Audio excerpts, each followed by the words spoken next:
A few weeks after that dust-up at the OK Corral, I was still after Johnny Ringo. I had tracked him and the cowboys to their hideout at a sawmill, and they were loaded for bear.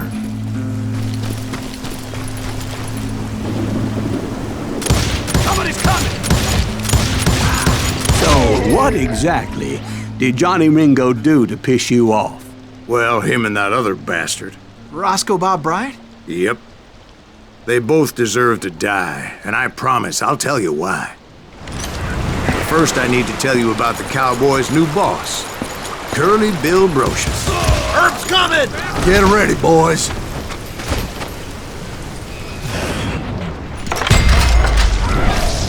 I'm putting you down! Curly Bill took charge of the Cowboys upon the old man's demise, and after that gunfight at the OK Corral, the Clantons wanted revenge. So they murdered Morgan Earp and grievously wounded his older brother, Virgil.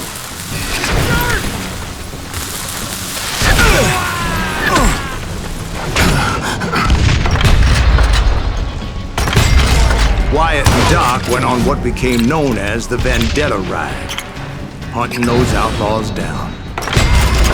So when I showed up, that's who they thought I was.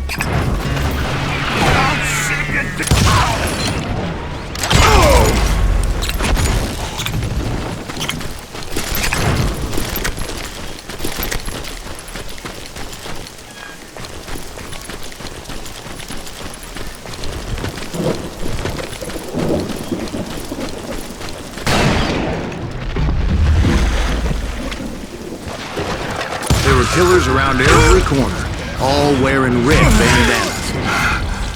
That's how the Cowboys identified each other. And I was beginning to wish I had one myself.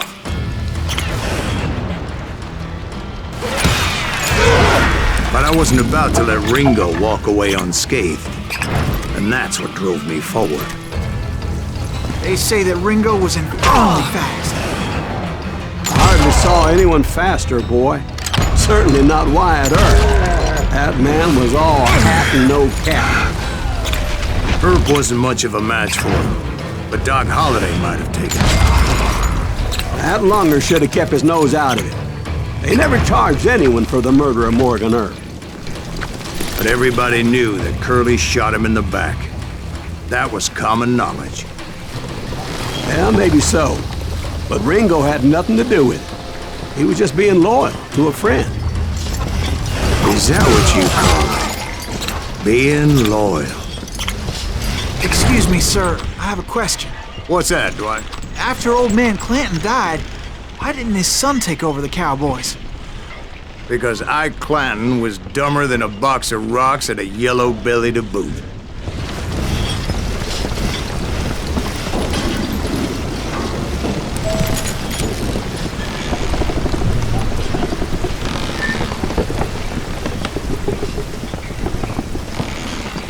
Now, where was I? Taking down the entire cowboy gang single-handed. Indeed I was, Jack.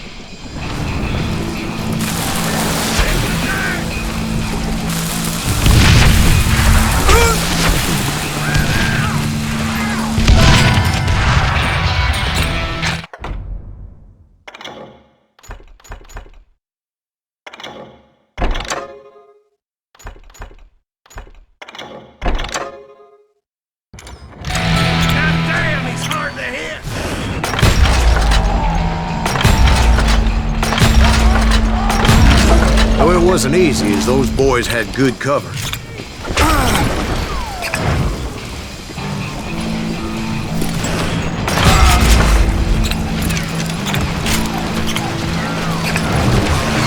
Kill them already!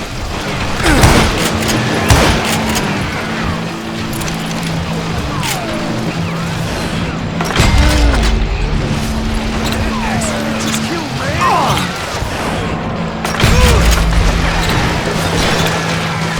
Show 'em how to die!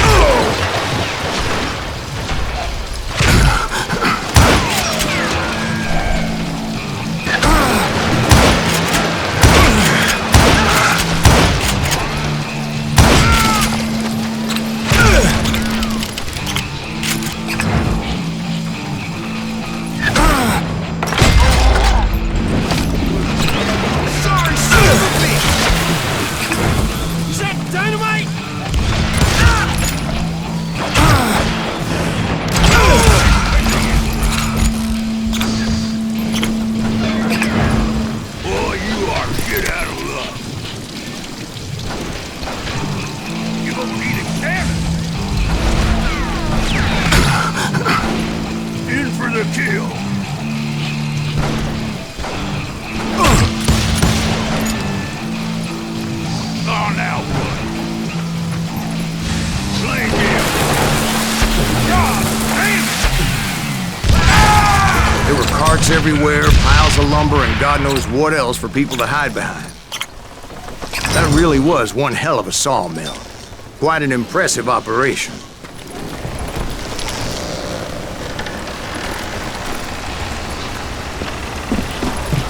And where was Curly Bill? Did you see him? I'm about to get to that, Ben. Patience. I'm painting a picture here. There was this beautiful waterfall and a crystal clear stream that led to a verdant valley that was truly... Consider your picture painted. What happened next? Well, finally the bastards that were still alive made a last stand.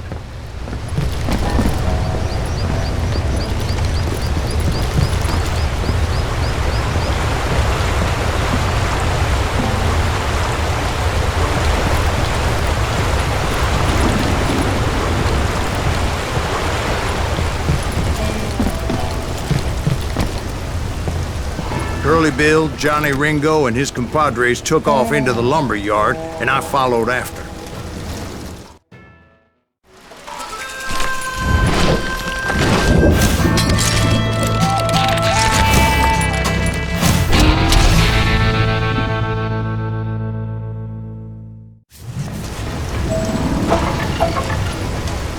Are you saying they ran?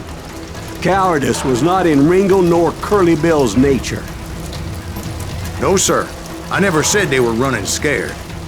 They just wanted me out in the open. Time to dance with the devil! You working for Wyatt Earp? Did that sumbitch Earp send you to kill me? Come on out, son!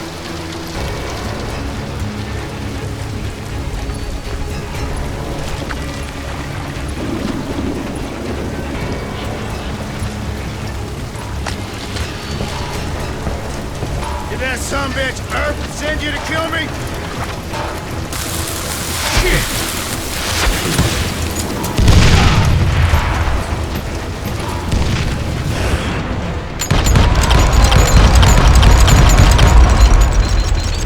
You're gonna catch my breath. Mano a mano, amigo!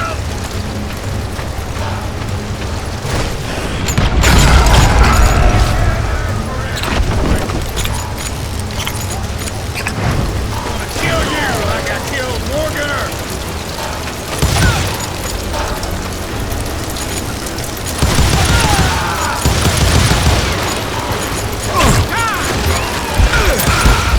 You're gonna get some Running like a scared little puppy.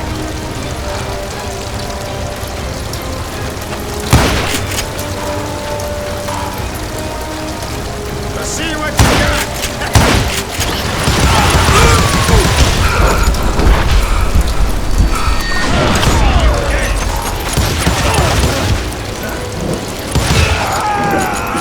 Brocious gave me no choice but to take his life.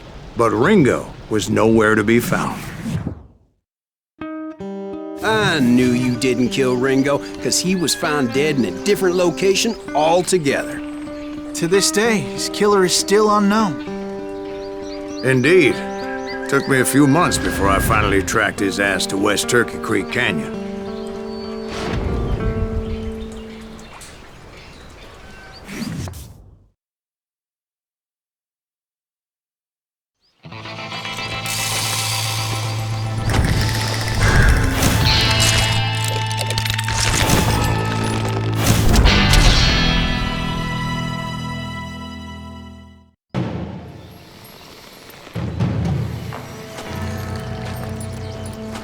That's incredible, sir.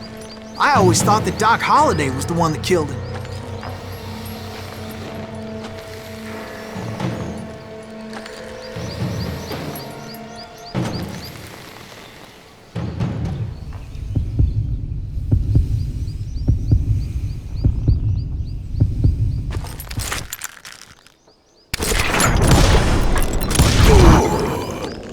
Sorry I had to ruin the legend for you, boy. But the legend ain't always true. Doc Holliday had nothing to do with the death of Johnny Ringo.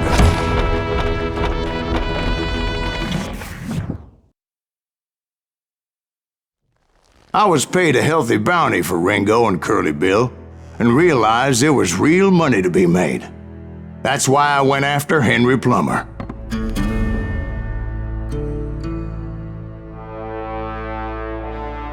Wasn't he the sheriff who augmented his income by shaking down miners and robbing gold shipments? That's the one. Oh, yeah, I remember him. He ran that gang of thieving outlaws called the Innocents. So it's true that you went toe-to-toe with him? Indeed I did, son. Indeed I did.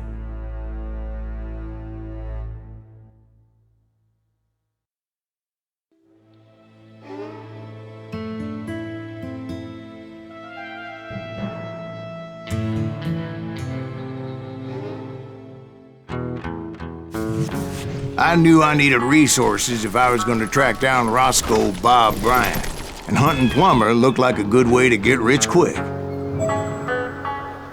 As the local vigilantes exposed him as the leader of the bandits, and put a generous price on his head.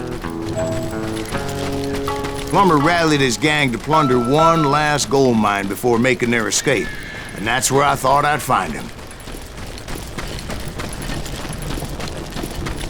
It makes me nervous standing so close to all these goddamn barrels of gunpowder. Why would you be nervous? No one has the cojones to come after us. As long as you don't... As my late father pointed out to me more than once, God made men. Samuel Colt made them equal.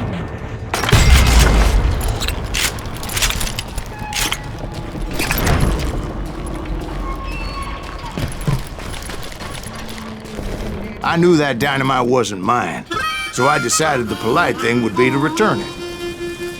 It was the biggest gold rush since Sutter's Mill in 48. Unfortunately, prospectors weren't the only ones drawn to those riches.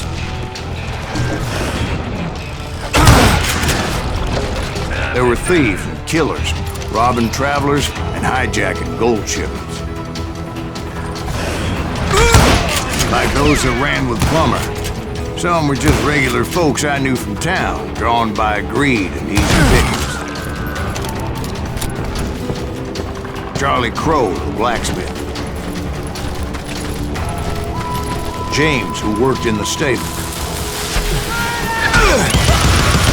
And Jeremiah Barber, the butcher's son. Ordinary citizens who lived a double life. Stealing and thieving and murdering their neighbors. If Daddy had lived to see Alfred Nobel's explosive invention, my guess is he would have told Samuel Colt to kiss his ass. Plummer had a lot of men on his payroll. A hell of a lot. That son of a bitch pretended to protect the public with one hand while stealing them blind with the other. Of course, the rest were veterans of the Civil War. Stone-cold killers trained on the bloody fields of Shiloh and Antietam. He set up a defensive perimeter which I had no idea how to break.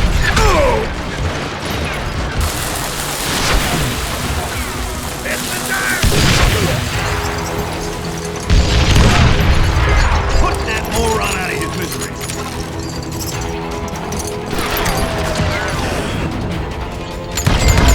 Dangerous, desperate individual.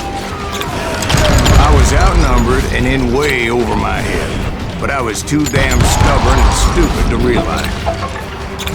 They must have thought I was touched. I thought I was some kind of hero.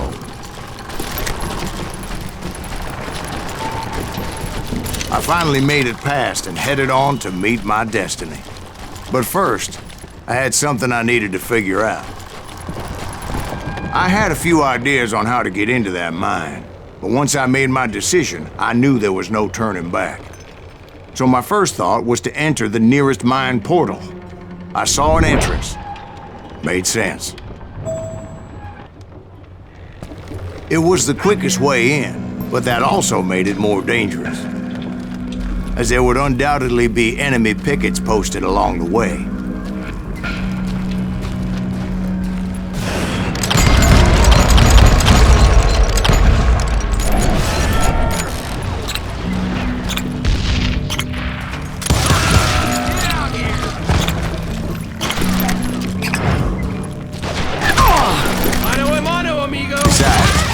Once you enter a mine like that, it's easy to get all turned around. And that confusing maze of corridors wouldn't even be the worst of it.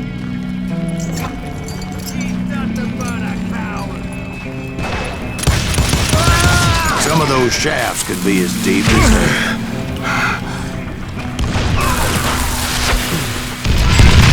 a single stumble or misstep can easily end in a deadly plunge to oblivion. You must be about out of bullets.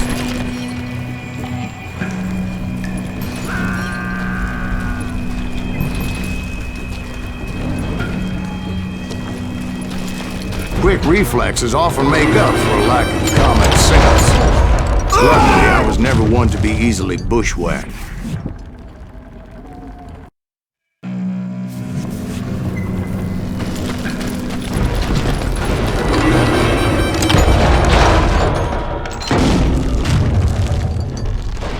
I would just need to be careful not to blow myself to kingdom come.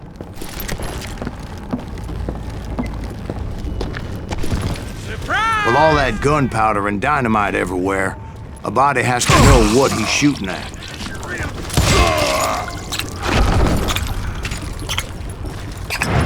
One wrong bullet.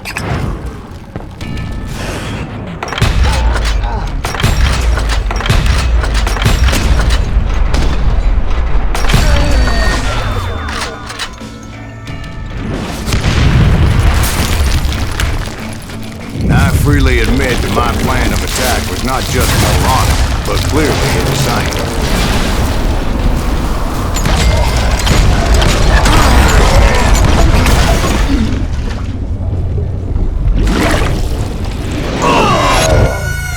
It's a good thing that I abandoned that ridiculous plan before I even tried it.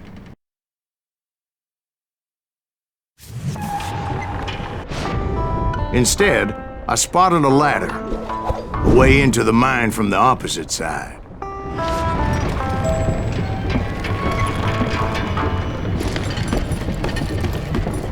It was a long way around, but that approach seemed more sensible at the time.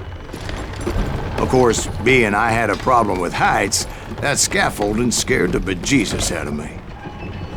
Climbing down that ladder required some caution, because even though I had a younger man's reflexes, I needed to make a leap of faith, which ain't easy when you're suspended between heaven and hell.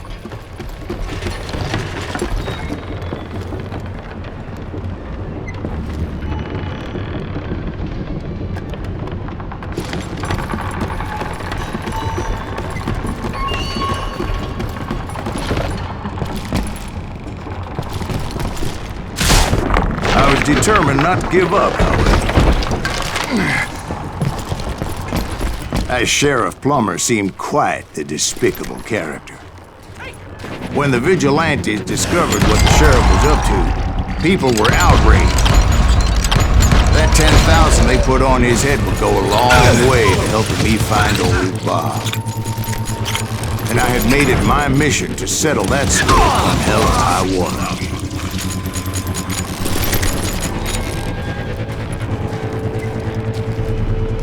But first, I would have to make a choice.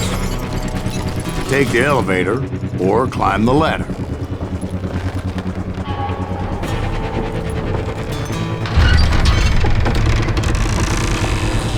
I picked the more convenient and more dangerous route.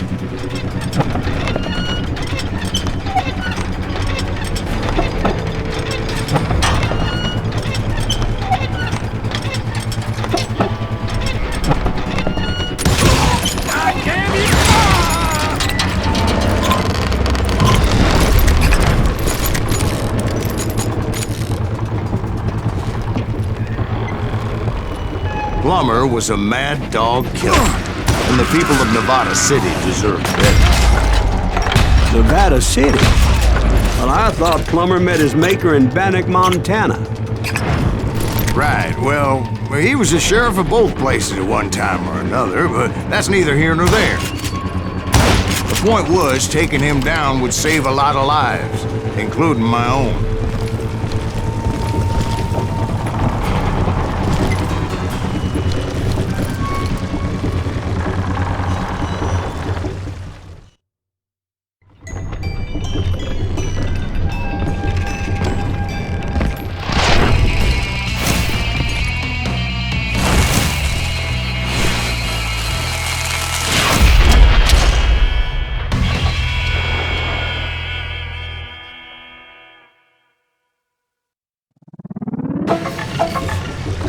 Catch this, you son of a bitch! This day is just getting worse and worse for you, ain't it? Henry Plummer was clearly unhinged, and I could see right away that this was going to take some doing. God damn it! I need some help here!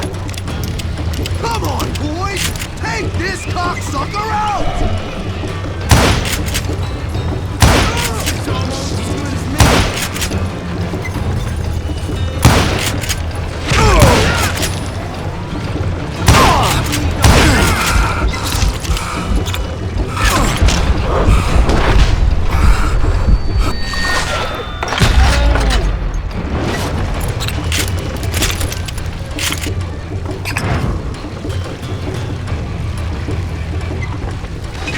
I can shoot too! They're gonna bury you! A million pieces! Bastard! Lucky shot! No blood money for you today!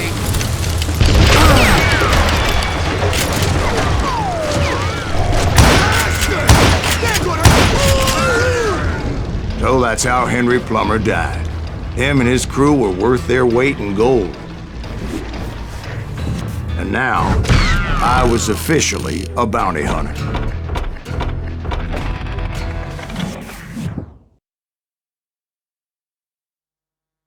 So, did you finally go after that Bob feller? Well, I heard word he was in Kansas with John Wesley Hardin. So that's where I went. Where in Kansas? Abilene. Why do you ask, Ben? No reason.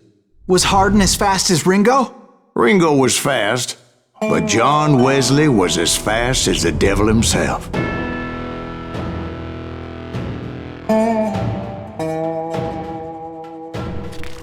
Hell, he killed his first man at 15. From that day forward, he had a price on his head and wouldn't back down for nobody, not even Wild Bill Hickok himself.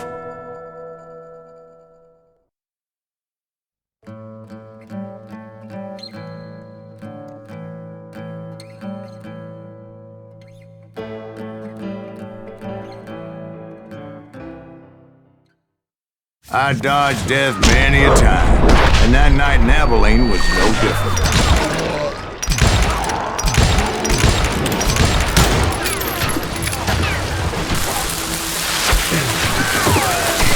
I was there with the intention of finding that bastard Bob and collecting the bounty on John Wesley.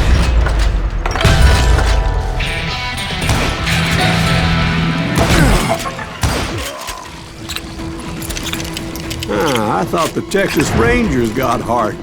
Yeah, that's what they want you to believe. It was holding a witch's tit and a brass bra that night as I fought my way past his loyal compadres to the very same saloon we're sitting in today.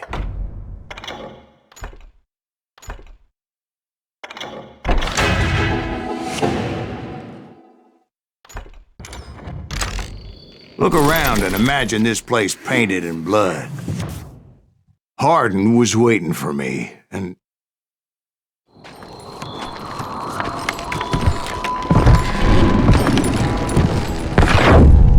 Wait, I'm jumping the gun here. Let me back up and give you some background on this sumbitch. He deserves that much. Don't you think so, Ben? John Wesley Hardin was a killer. By the end, he confessed to taking the lives of 42 men. Fathers and husbands, brothers and sons, men with families who cared about them. Families who put up money in hopes of finding justice. He was a bona fide folk hero by then, and had amassed a gang of armed miscreants and other assorted thugs. He and his men set up camp outside of town, and I was hoping Bob was among them. God damn it! Shoot that son of a bitch! They didn't ask why I was there. They knew. As most of them were wanted as well. I had to spill a lot of blood to find out Hardin wasn't in that camp. He was carousing in town with his closest friends. Arden's boys apparently didn't want me to reach the bull's head. Some were hightailing it into town to inform their jefe of my unwelcome presence.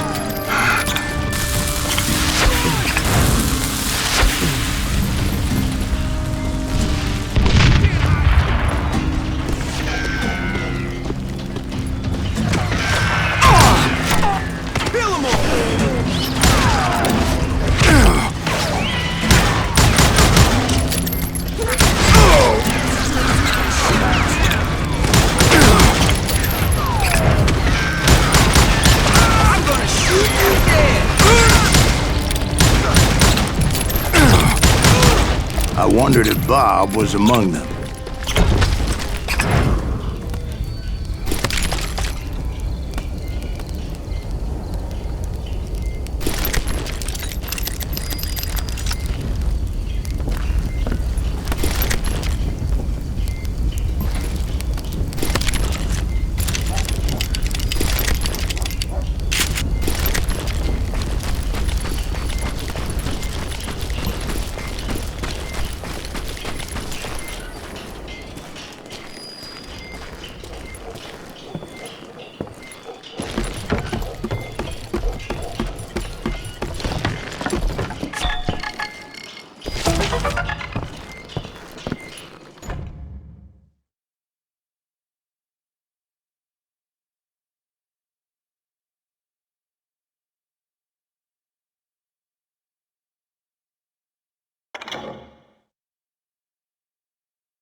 And I steeled myself for the fight ahead. For as good as I was, deep down I wondered if John Wesley wasn't just a little bit better.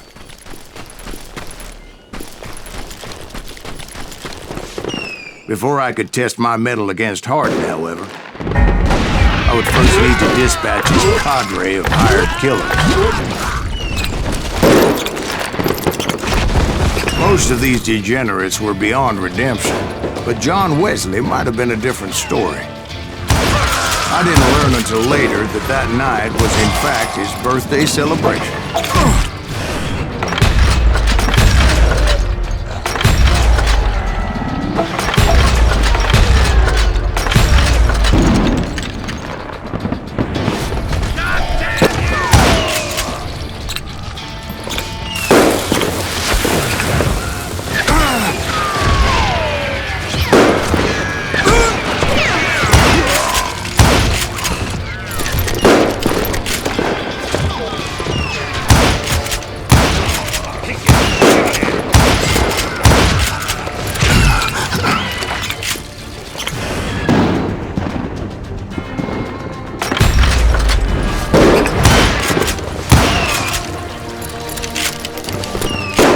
I already mentioned that I found Hardin in this very saloon.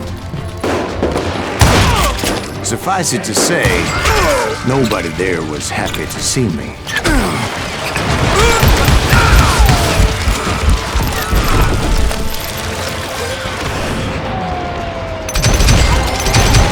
In fact, I felt a certain hostility.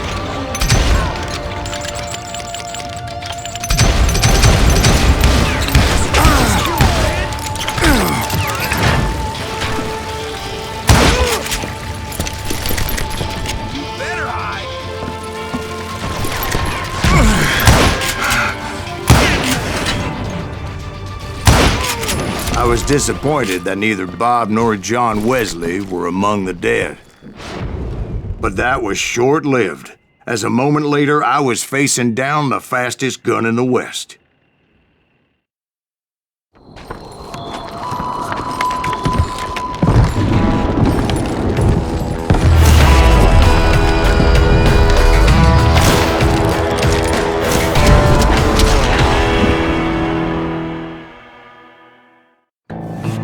I felt a bolt of adrenaline. Or maybe that was fear.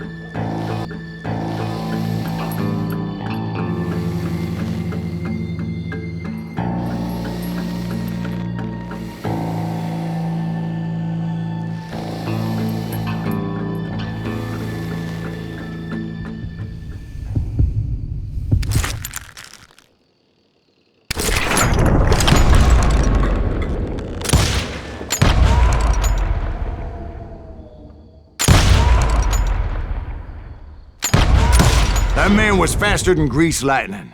But being inebriated as he was, he didn't count his shots. And now, he was at my mercy.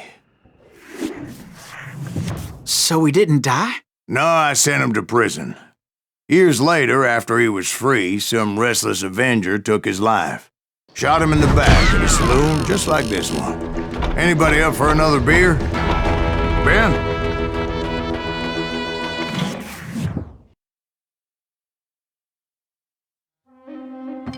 Thank you, darling. Yeah, some say revenge is a dish best served cold. So whatever happened to that Bob guy you were after? Personally, I'd like to hear some of your other adventures. Like, I don't know, did you ever go toe-to-toe with a red man?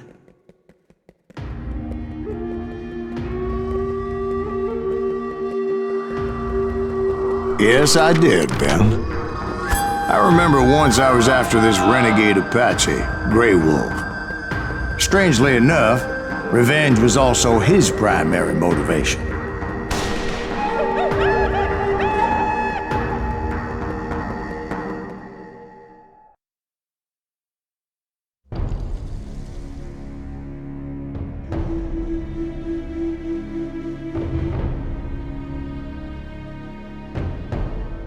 A bounty was put on Grey Wolf's head, and that's how I came to hunt him in the mountains. Mountains so high they tickled the nether regions of heaven.